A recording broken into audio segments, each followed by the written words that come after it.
तो 1757 में बैटल होता है जिससे हम बोलते हैं बैटल ऑफ प्लेसी। सुना है बेटे ये नाम, बैटल ऑफ प्लेसी। ये बैटल ऑफ प्लेसी हुआ है 23 जून 1757 में। याद रखना, बैटल ऑफ प्लेसी कब हुआ है? 1757 में। किस किस के बीच हुआ है? ये हुआ है नवाब ऑफ बंगाल और ईस्ट इंडिया कंपनी के बीच। ईस्ट इंडिया कंपनी क्या करती है? ये नवाब को शिकस्त देती है, डिफीट करती है। पहली बार अंग्रेजों ने हिंदुस्तान के नवाब को शिकस्त दी। सोचने की बात है।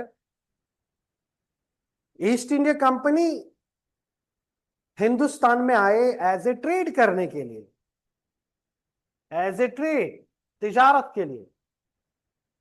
इन लोगों ने इतना पॉलिटिकल डोमिनेशन हिंदुस्तान में बना रखा, जाते जाते जब हिंदुस्तान छोड़ के चले गए तो ये रूलर बन के चले गए हिंदुस्तान से।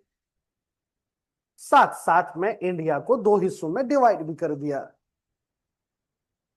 अक्सर न कभी कभार सवाल आता है कि कौन से बैटल ने ब्रिटिश एम्पायर यानी बरतानवी सल्तनत जो थी हिंदुस्तान में कायम कर दी।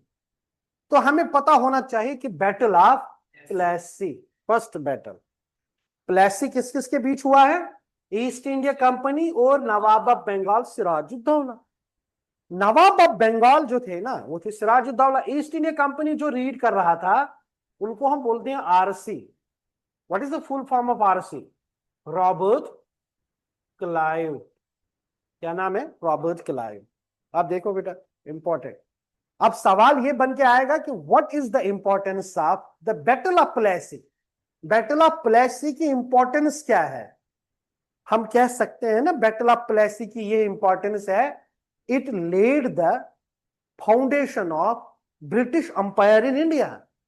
बेटा ये वो जंग था 23 जून 1757 जिसकी वजह से बरतानवी हुकूमत हिंदुस्तान में कायम हुई। We can say that the battle of Plassey it led the foundation of British empire in India. ये हो गया